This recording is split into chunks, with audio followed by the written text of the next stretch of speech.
שבת 6:30, משהו כזה, כמה דקות לפני האזעקה.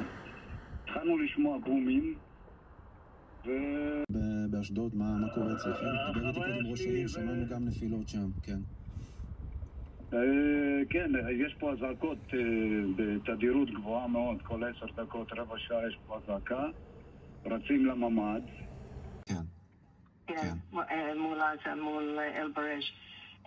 אני יושבת בממ"ד עם התריס סגור, דלת סגורה.